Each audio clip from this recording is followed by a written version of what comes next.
한번 따라해볼까요? 역전의 하나님, 반전의 하나님, 아직도 나에게는 끝나지 않은 이야기가 있다.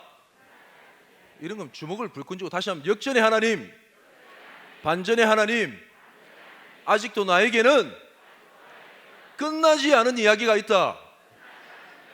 할렐루야. 믿습니까? 정말 믿습니까? 이 제가 만든 구호입니다. 마음껏 사용해서도 관계없습니다. 하나님은 역전의 하나님. 오늘 본 말씀 이전의 말씀에 보면 할렐루야 여호와의 종들아 찬양하라, 여호와의 이름을 찬양하라, 이제부터 영원까지 여호와를 찬송할지로다. 할렐루야. 해 돋는 데서부터 해 지는 데까지 여호와의 이름을 찬송하리로다. 할렐루야. 여호와는 모든 나라보다 높으시며 그의 영광은 하늘보다 높으시도다. 그 높으신 하나님께 감사와 큰 영광의 박수 올리겠습니다. 할렐루야. 아멘. 이런 높고 영화로우신 하나님으로만 계시면 우리랑 전혀 관계가 없습니다. 이 세상에는 어떤 일도 일어나지 않습니다. 그 다음 절 말씀에 놀라운 그 말씀 비밀이 있는데, 높고 영화로우신 하나님, 그 하늘보다 높은 곳에 계시는 그 하나님으로만 존재하시면 저희랑 전혀 관계가 없어요. 그러나 이 다음 절에서 놀라운 말씀에 대한 비밀을 발견하는데, 5절 말씀, 오늘 본문 말씀 시작절 5절 말씀 다시 한번 읽어볼까요? 시작. 여호와 우리 하나님과 같은 이가 누구리요? 높은 곳에 앉으셨으나, 이 말을 앉으셨으나 이 말을 두 단어로 표현하면 앉으셨습니다. 그러나, 성경 가운데 그러나라는 표현이 많이 나오는데, 이 그러나라는 표현이요 정말 기가 막힌 표현입니다. 어떤 표현이라고요? 제가 언제 그랬습니까? 기가 막힌 표현이라 이랬죠. 기가 막힌 표현입니다. 왜 그렇냐면, 한번 따라해보세요. 역전의 하나님, 반전의 하나님, 아직도 나에게는 끝나지 않은 이야기가 있다. 하늘에만 계시면 아무 일도 일어나지 않습니다. 나와 관계없는 하나님입니다. 그냥 높은 곳에 계시는군요, 그걸로 끝납니다. 그러나 그 하나님께서, 그러나 여러분 드라마 좀 보십니까? 연속극 전혀 안 보시고 기도와 말씀에만 전무하시는 온천교회, 연속극은 저만 보는 걸로. 드라마를 보시면 시청률이 올라갈 때가 언제입니까? 예? 어찌 알았습니까? 쿵짝이 잘 끝까지 써먹을 건데, 드라마를 보시면 시청률이 오를 타임이 있습니다. 그때 보면 주인공이 꼭 차를 운전하고 있어요. 눈 동공이 막 흔들리고 있습니다. 그러면서 머리에 식은땀이, 이마에 식은땀이 막 맺혀 있어요. 그러면서 입술은 막 실룩실룩거리고 코는 벌렁벌렁거립니다. 뭔가 갈등의 마음이 일어난다, 그렇죠? 그런 가운데 갈등을 막 하다가 그 주인공이 갑자기 핸들을 탁 틀어버릴 때가 있습니다. 핸들을 탁 틀어버리고 차는 끽 하면서 중앙선을 넘어가지고 반대 방향으로 갑자기 엑셀레이터를 밟아가지고 완전 차가 막 질주하는 거죠. 한참 질주하고 도착한 그 집 앞에 보면 여주인공이 여러 가지 갈등 끝에 아직도 집에 들어가지 못한 그 여주인공이 기다리고 있습니다. 차를 급하게 오른쪽에 딱 세워가지고 급하게 내려가지고 차마 들어가지 못한 여주인공의 팔을 딱 잡으면서 하는 말이 무슨 말이에요? 나 절대 널 포기할 수 없어. 그러면서 You are my everything 하면서 갑자기 자막이 올라가면서 다 끝나는 거예요. 시청률 대박 나는 겁니다. 여러분, 이 주인공이 핸들을 틀어버릴 때, 하나님이 가만 계시다가 하나님이 핸들을 트실 때 놀랄 만한 일들이 우리 삶 가운데 일어납니다. 하나님 높고 영화로우신 그 보좌 가운데 계시면 되시죠. 그런데 그 높고 영화로우신 보좌를 버리시고 이 낮고 천한 이 땅에 아기 예수로 오신 사건 때문에 우리가, 저와 여러분이 구원받은 거 아니겠습니까? 이 하나님이 핸들을 틀어버리실 때 우리 삶 속에 놀라운 영적 지각 변동이 일어나게 될 줄 믿습니다. 하나님이 핸들을 틀어버리실 때 우리 온천교회 가운데 유례 없는 하나님의 부흥의 역사가 충만하게 일어나게 될 줄 믿습니다. 아멘. 한번 다시 한번 따라해볼까요? 역전의 하나님, 반전의 하나님, 아직도 나에게는 끝나지 않은 이야기가 있다. 아멘. 아멘. 아멘. 힘들고 어려울 때, 슬프고 낙심될 때 이 역전의 하나님을 기억하셔서 하나님 저에게도 한번 핸들을 틀어주시지 않겠습니까? 기도하며 간구하시는 저와 여러분의 삶이 되길 주님 이름으로 축복합니다. 아멘. 그럼 하나님이 핸들을 트셔가지고 어떻게 액션을 취하시는가?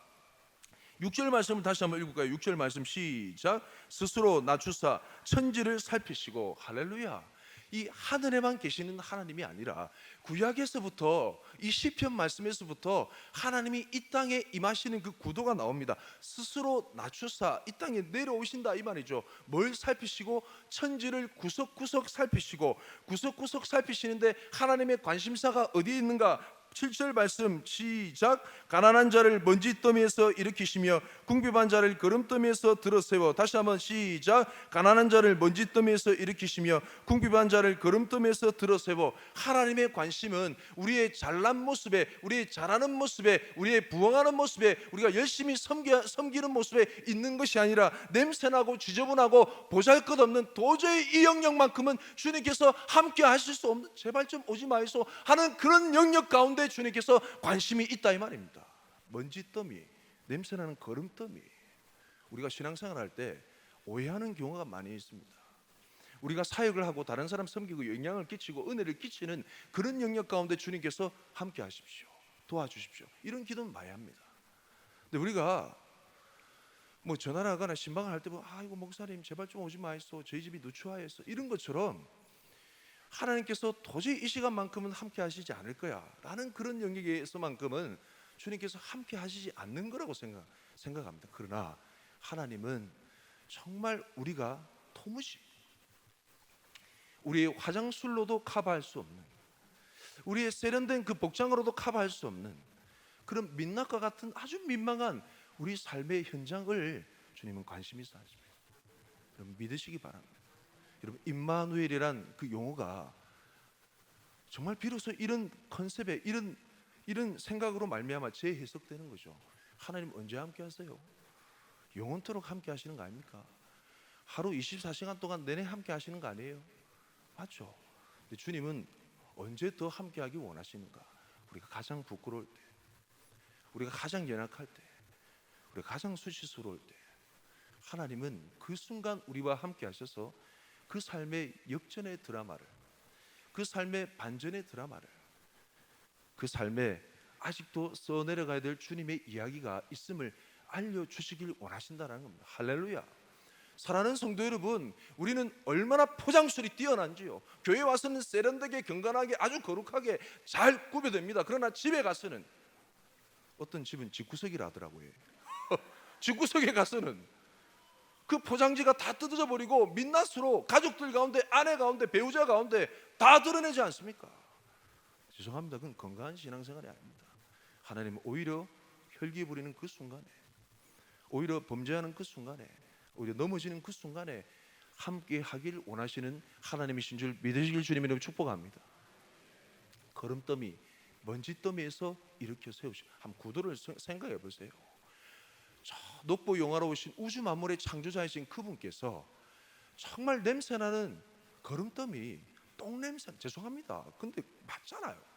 똥냄새 나는 듯한 우리 삶의 현장 가운데 똥을 칠갑을 하시면서 우리 손을 이끌어서 이렇게 세워주신 그 구도를 한번 생각해 보시라. 이 말씀 묵상하시면서 그런 은혜로 구원받은 자들이 바로 저와 여러분의 삶입니다. 괜히 포장하지 마십시오. 괜히 괜찮은 척 꾸밀 필요 없습니다. 주님은 여러분의 그런 삶을 오히려 관심 있어 하시고, 그런 삶에서 고통하는 호소를 들으시고 핸들을 트시며 여러분 삶 가운데, 저와 여러분 삶 가운데 반전을 일으켜 주시는 주님이신 줄 믿습니다. 저는 오늘 단단한 각오로 이 자리에 섰습니다. 소위 말해 전문용어로 커밍아웃 하려고, 제가 어떤 사람인지 여러분 가운데 만방에 알리고자.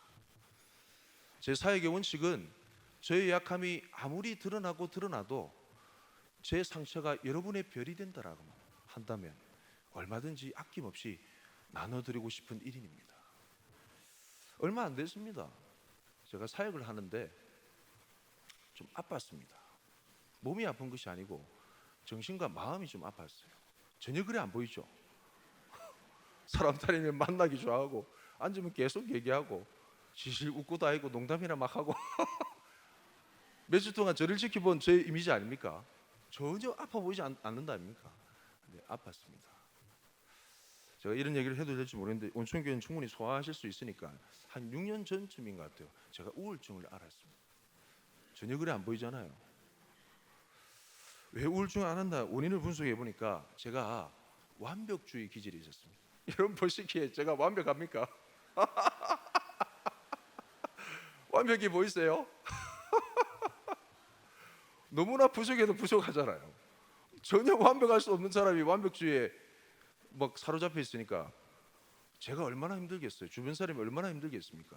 완벽주의 남편, 완벽주의 아빠, 완벽주의 담당 교육자, 생각만 해도 치가 떨린다 아닙니까? 완벽주의는 자기 스스로도 힘들게 하고 주변 사람들도 힘들게 합니다. 야, 제가 그때 청년부를 담당했거든요. 한 청년, 남자 청년, 형제 청년이 저한테 다가오더라고. 설명을 막 하더라고요. 목사님, 제가 직장 생활을 단연간에 하고 있는데 한 번도 그런 증세가 안 나타나는데 머리가 빠지기 시작합니다. 이쯤 되면 목사 네가 좀 알아먹어야지 이런 얘기잖아요 지금. 그럼 제가 머리가 빠지기 시작합니다. 아 진짜? 언제부터 그랬어? 아 제가 지금 올해부터 지금 임원을 맡고 난 이후부터 지금 머리가 빠지기 시작합니다. 제가 거기다가 좀 마음을 위로해줘. 고생 많다 이러면 되는데 제가 어떤 기질이 있다고요? 완벽주의 기질이 있다 보니까 이 다른 사람 마음을 좀 이해를 못해요. 그때 당시 그것도 이해가 안 되더라고.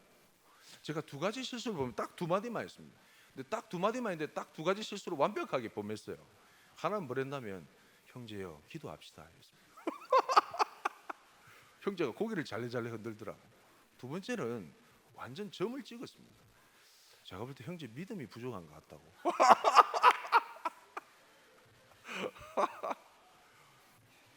야 옛날에 저를 안 만났으니 참 다행이다 그쵸?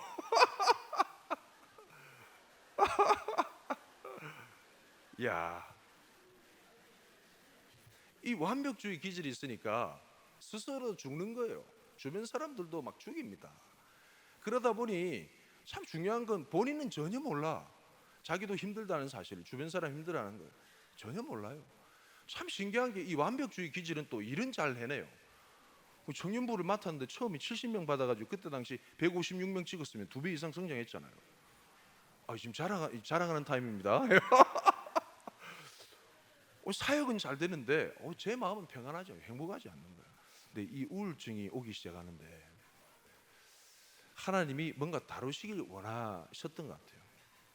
사역은 잘 되고 있는데 관계가 지금 자꾸 뒤틀리더라고. 이뭔가의 사이가 점점 멀어지고 아들이 점점 나한테 얘기하는 그 대화의 횟수라든지 내용이 좀 사라지는 거예요. 거기다가 그 부장님과의 좀 관계가 좀 틀리기도 하고 뭐 어느 부장인지 추적하지 마이소. 그러기도 하고 심지어 저희 가족과 제 아내와의 관계도 막 틀리는 거예요. 이 사면초가 제가 마음을 나눌 길이 없다는 거죠. 거기다가 이 완벽주의 기질, 자아와 고집과 아집으로 똘똘 뭉치다 보니까 하나님과의 관계도 막히기 시작하면서 제가 더 이상 제 마음을 나눌 게 속으로 삭히다가 소화가 안 돼 감정이 완전히 바닥을 치는. 저는 잘 몰랐습니다. 그게 우울증이 잘 몰랐습니다. 목사가 사람이 만나기 싫으시더라고. 제같이 찬양을 좋아하는데 입에서 찬양이 점점 줄어들더니 희한하게 세상 유행가가 착 찾아들어. 유행가가 참 달고 맛있더라고. 막 그래 되기 시작하면서 이 마음 계속 싱숭생숭하고 아무것도 하기 싫은 무기력이 다가오는데 되게 이 순간은 도저히 안 되겠다 이렇게 바로미터가 된 순간이 언제냐면 그때 제 첫애 딸이 3살배기였습니다. 다른 애는 없었는데 하나밖에 없었는데 집에서 애를 보는데 제가 웃지를 못하는 거예요. 심각하더라고. 딸님이 아빠 이러는데 제가 웃지를 못하는 거예요. 저희 아내가 너무 심각하게 쳐다보고 저도 심각성을 깨닫고 여보 합의하에 일주일 동안 교회에서 좀 기도하고만 안 될까 요청했습니다. 아내도 허락한 거죠. 이제 너무 상황이 심각하니까. 근데 교회 가가지고 지하 기도실이 독방같이 이렇게 어두컴컴했습니다. 사람이 이제 그 마음이 완전 바닥을 치더라고. 낮에도 어두컴컴한 데 있고 싶고. 참 신기한 게 위장술 잘합니다. 가끔씩 사무실 올라가가지고 컴퓨터 앞에 앉아 있으면서 괜찮은 척. 다른 부교육자들은 잘 몰랐어요. 신방이 있는가 싶어가지고. 심지어 담임 목사님도 잘 몰랐습니다. 이 우울증이 그만큼 무섭습니다. 지하 이제 기도실에 가가지고 기도가 됩니까? 너무 자는 거예요. 눈을 감았는데 다음날 눈을 안 떴으면 좋겠다 이런 생각 막 드는 거예요. 심각했어요. 한 5일쯤 지났을까 너무 심각해가지고 자가 진단하는 프로그램이 있더라고. 한밤중에 밤늦은 시간에 다른 교육자가 보면 안 되니까 컴퓨터를 켜가지고 인터넷으로 자가 진단하는 프로그램 진단을 해가지고 간단한 설문 체크했는데 몇 항목이 안 됐어요. 근데 체크를 해보니까 고위험군이 나오더라고. 빨리 병원에 내원하시기 바랍니다 이러시더라고요. 재밌습니까? 지금 난치가 같아요. 희한하네. 그래가지고 검색을 했는데 부산에 봉생병원이라고 알아요? 그 제가 달려고 하나네. 거제도 있을 때였습니다. 내가 거제도 있을 때인데 참 겁도 없지 운전을 해가지고 그 거가대교를 건넜다니까. 웃지 마시고 오늘따라 바다 색깔이 참 좋네. 핸들을 탁 틀어버리면 끝나는 순간이었어요. 근데 제가 위험천만해서 찬송을 틀고 왔다니까. 그랬더니 좀 낫더라고. 봉생병원에 가까스로 도착해가 의사 진단하는데 지금 뭡니까? 목사입니다. 뭐 때문에 왔습니까? 마음이 우울했어요. 그때는 살고 싶어서 부끄러운 것도 잘 모르겠더라고. 진단 결과 내가 볼 땐 좀 경미한데 진단 결과 약을 복용하셔야 되겠습니다. 약을 받아왔습니다. 약을 일주일씩 먹는데 제 아내가 지켜보는데 약을 먹어도 호전이 잠만 오고 이게 사람이 맹하 이상해지더라고. 그래서 저희 아내가 막 기도하는 가운데 그때 당시 어떤 이제 사역이 교회에서 이루어졌냐면 IWT라고 예수전도단 국제 예수전도단 출신들의 문화사역자들 해외에 있는 외국인들이 저희 교회에 왔었습니다. 이전에 저희 교회에 왔었습니다. 그래가지고 그 팀들이 막 자기들끼리 기도회도 하고 집회를 하는데 매주 월요일 저녁마다 그 기도 모임을 했었습니다. 근데 이제 외국인들이니까 막 자유롭고 이게 정서적으로 막 열려 있고 아무래도 예배가 탁 뜨겁고 밝고 이래가지고 또 저희 아내가 YM 출신이거든요. DTS 출신이어가지고 그 은혜를 아니까 어쨌든 이 남편을 집회나 은혜 있는 곳에 데리고 가고 싶어. 여보, 그 기도 모임에 한번 가봅시다 이러더라고. 저도 좀 살고 싶었는지 또 약도 먹고 좀 기력이 있어요. 괜찮아져가지고 갔었습니다. 갔는데 뭐 찬양은 나옵니까? 뭐 알지 못하는 영어로 막 찬양하니까 가만 보고 있고 막 멍하니 서 있었습니다. 참 신기한 게 여러분 가족이 생명 공동체입니다. 아멘. 가정이 진짜 진정한 생명 공동체입니다. 아멘이십니까? 딸내미가 3살배기 딸내미가 뭘 합니까? 아빠 나 앞에 나가고 싶어 이라는 거예요. 뒤에서 아내가 밀고 앞에는 딸내미가 끌어당기고 해서 울며 겨자 먹기로 앞으로 나갔습니다. 사람들이 춤을 추고 막 이래 하고 있더라고. 제가 기가 차더라고요. 그러면서 갔더니 참 이 영적인 공간이라는 건 또 하나님 예배하신 타임이라는 것은 내 의지대로 안 되더라고. 나갔는데 갑자기 감정이 탁 풀리기 시작하더니 눈물이 확 쏟아지더라고. 감정이 풀리면 치유가 일어나기 시작하는 겁니다. 할렐루야. 제 체험 간증을 얘기합니다. 눈물이 막 쏟아지는데 저도 모르게 저는 춤을 잘 추는 사람이 아닙니다. 나이트 한 번도 가본 적이 없어요. 저를 외모로만 보지 마시고 많이 갔을 것 같은 외모지만 한 번도 가본 적이 없어요. 춤이란 건 잘 모릅니다. 근데 살고 싶어 가지고 그들과 함께 어울리고자 하는 그런 마음이 생겨나더라고요. 막 춤을 추기 시작할 때 제 모습을 상상하면서 막 춤을 췄어 막 이러면서 막. 그래 진짜 신기한 게 보기는 우스꽝스러운데 제 안에 어둠 같은 게 쑥 나가는 듯한 느낌이 들더라고요. 거짓말이에요. 그때 이후로 완치가 됐습니다. 할렐루야. 이쯤 되면 하나님께 영광의 박수 올려드려야 됩니다. 아멘. 특세 기간에 담임 목사님 말씀하셨는데 치유에 대한 다양한 방법이 있습니다. 아멘이죠. 그런데 저 같은 경우에 한 번에 완치가 되는 그런 케이스였어요. 저는 다양한 방법이 있지만은 만나는 사람들마다 뭐라고 얘기하냐면 예수 안에 완치가 있습니다라고 얘기합니다. 제가 경험했기 때문에 완치가 있습니다. 그 얘기가 얼마나 그들 가운데 10년, 20년 약을 복용하고 계신데 저는 약 먹지 마라 얘기 안 합니다. 그냥 믿음을 얘기하면 예수 안에 완치가 있습니다. 할렐루야. 그렇다고 지금 알람이 울리잖아요 지금. 정말로 그때 이후로 약을 끊었습니다. 가끔 어두운 마음이 일어날 때마다 제 안에 성령께서 주시는 마음이 더 지배적으로 임하는 걸 느낍니다. 여러분 지금 보실 때 제가 불행해 보여요? 제가 불행하면 되겠습니까? 안 되잖아요. 온천교회 왔는데, 너무 좋은 교회 왔는데 너무 좋아야지. 완치가 되어버려요. 치유가 되어버렸습니다. 할렐루야. 야, 이 시간이 아깝네. 간증 집회 하려 했는데 부흥 집회. 할렐루야. 막. 조금만 더 할까 해? 아쉽잖아요. 오늘 각오하고 나왔다니까. 이런 영적 전이가 일어나서 여러분 가운데도 그런 충만한 치유의 은혜가 있길 축복합니다. 제가 그 치유를 경험하고 난 다음에 생각이 많이 달라졌습니다. 사람들의 안 보이는 모습들이 보이기 시작하더라고요. 제가 이렇게 이름을 지어봤어요. 우울증 걸린 자매님을 우순이, 우울증 걸린 남자분들을 우돌이. 교회 안에 우순이와 우돌이가 얼마나 많은지 제가 쓱 보면 그냥 이게 뭐 영적인 시각으로 보이는 게 아니라 그냥 대충 얼굴 표정 보면 느낌 아니까 보입니다. 우순이 우돌이가 너무 많아요. 실제로 목사님 제가 사실은 하면서 많이 오셨어요. 여러분 진짜 아픈 사람들이 원하는 게 뭔지 아세요? 그걸 알게 됐습니다. 문제 해결도 중요한데 동행입니다. 동행. 같이 그 길을 걸어가주는 거예요. 제가 아파 보니까 이 아파 본 경험이 그들 가운데 얼마나 위로가 되는지. 아니 목사도 우울증 걸렸다니까.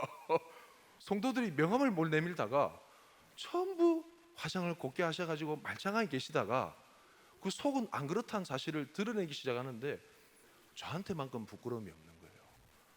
치유가 일어나고 회복이 일어나고 아름다운 동행이 시작된 거였습니다.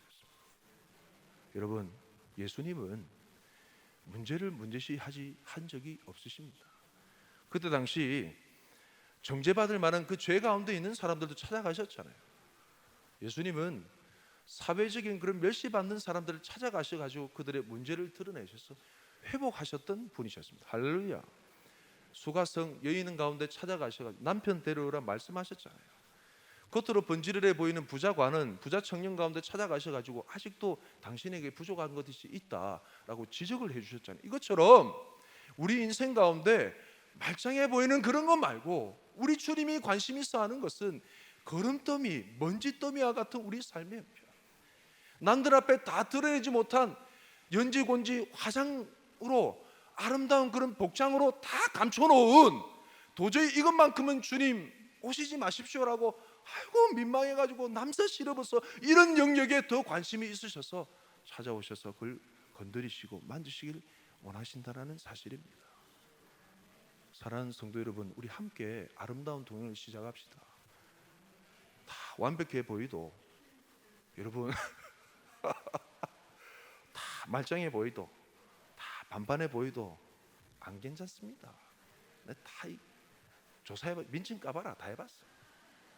안 괜찮더라고. 제가 괜히 일반화시키는 거 아니에요. 진짜 그렇습니다. 그걸 하나님 앞에 다 내어놓을 때 자유함이 옵니다. 할렐루야. 예수님 안에, 함따라 해볼까요? 예수님 안에 완전 치유가 있습니다. 완전 회복이 있습니다. 한 번 더 나음 받을 줄 믿습니다. 아멘. 제가 그 증인입니다. 완전 치유되어 버렸습니다. 마지막 절 9절 말씀만 좀 설명하고 마무리할까 합니다. 9절 말씀 시작. 또 임신하지 못하던 여자를 집에 살게 하사 자녀들을 즐겁게 하는 어머니가 되게 하시는도다. 할렐루야. 제가 아플 당시 저희 아내랑 이런 얘기까지 했습니다. 우리 아내가 되게 현실적이거든요. 저는 이상주의적입니다. 돈키호테 가자 뭐 이런. 저희 아내는 현실적입니다. 가정을 지키지 못하는데, 자기 스스로 가늠하지 못하는데 사역의 의미가 있을까? 담임 목사님 찾아갑시다.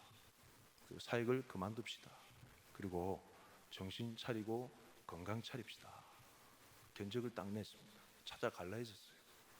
하나님께서 뜻이 있으셨는지 기가 막힌 방법으로 완치를 일으키시고 한번 생각해 보십시오. 사람 만나기 싫어하는 목사가 무슨 사역을 할 수 있겠어요?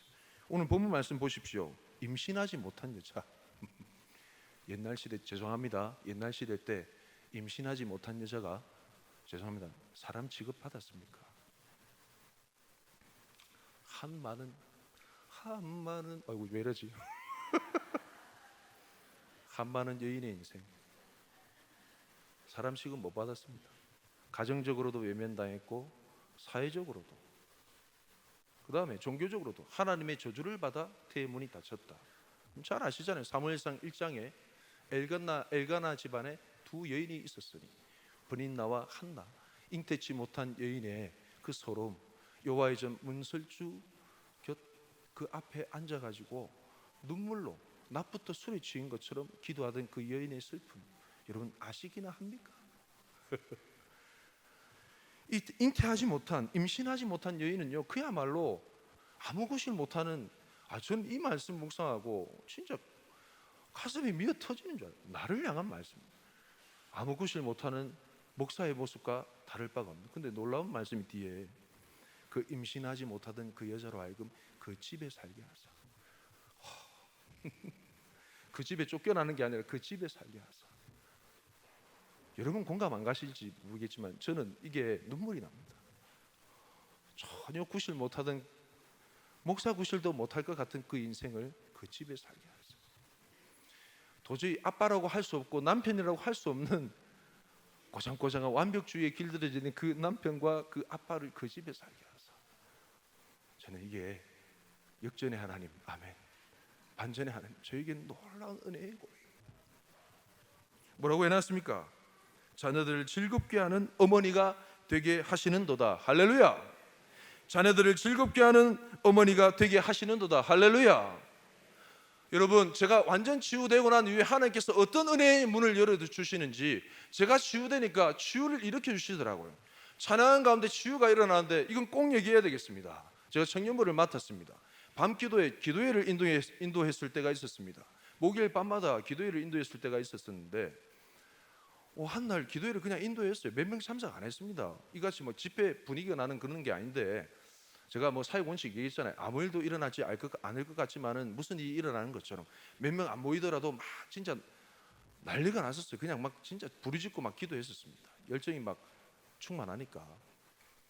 찬양을 시작하는데 한 남자 청년이 울기 시작하는데, 빠른 찬양을 해도 울고, 느린 찬양을 하니까 발라드 감성에 또 탄력을 받아 더 울고, 말씀을 전하는데 옆 사람 막 쳐가지고 니 좀 조용히 해라 이러는데, 그냥 놔두라 이래가지고 계속 울고, 기도회 하는데 또 탄력을 받아 울고, 다 마쳤는데 계속 울고 있는 거예요. 제가 교회에 무슨 일이 있을까봐 안수하거나 이런 거 잘 안 했습니다. 집에 갈라 했어요. 교육자실 갔다 가지고 나오는데 벤치에 앉아 있더라고. 청년 둘이 붙어가지고. 그럼 그 옆에 붙어 있는 청년들이, 목사님 어떻게 해주셔야 되겠습니다. 어떻게 해주고, 제가 가보니까 계속 울고 있더라고. 그 청년한테 이래 얘기했습니다. 어디 아픈 데 있는가? 하나님 하실 일이 있는 것 같다. 그 친구가 나중에 알게 됐는데 공황장애를 심하게 알아가지고 일상생활이 너무 힘들어서 한 달 동안 병원에 입원한 전적이 있는 친구였습니다. 방학이 돼가지고 그 대기업에 알바 차원에서 일을 하고 있는데, 최근에 들어가 그 공황장애 증세가 심해가 약을 먹으면서 이제 회사 일을 하고 있던 친구였습니다. 제가 웬만하면 일을 안 일으키고 싶다 했잖아요. 근데 너무 증상이 분명하니 계속 오니까, 하나님 하실 일이 분명하니까 이 약 내일부터 먹지 말고, 오해하지 말고 들으세요. 제가 제 마음에 확신이 들어서 얘기한 거예요. 네 내일부터 약 먹지 말고 출근해봐라 이랬습니다. 그러면서 축복 기도해 줬습니다. 네, 참 신기하게 그 순간 이후로 그 친구 나았습니다. 완전 치유됐습니다. 할렐루야. 제가 믿음이 부족해 한 달 지나고 물어봤습니다. 네 약 먹나 안 먹나? 안 먹는다고. 석 달 지나고 물으면 약 먹나? 안 먹는데요. 6개월 지나고 1년이 지나고 계속 물어봐도 완전 치유됐더라고요. 하나님이 하시면 된다는 걸 제가 봤습니다. 일주일 내내 하루도 거르지 않고 하루에 몇 번씩 알코올에 취해가지고 술 중독에 걸린 청년이 그 기도회 하는 가운데 전도서 말씀이 마음에 인이 박혀 갑자기 두려움이 임하더니 술이 딱 끊어져 버렸습니다.